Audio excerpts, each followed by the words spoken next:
In this video, I'm going to be showing you how to create the controller to play The Eye of the Beholder.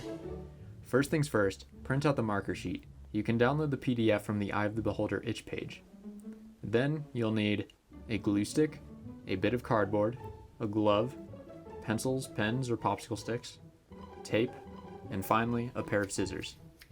Cut the markers out of the marker sheet along the dashed lines.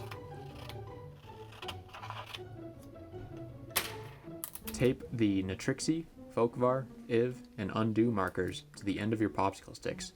These are your characters. Think of them as puppets. The Palm and Go markers will be taped to the glove, so we want to glue them to cardboard to avoid them getting crumpled up.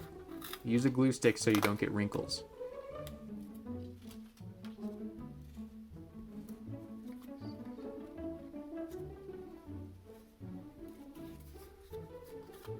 Tape the palm marker to the palm of the glove and the Go marker to the back.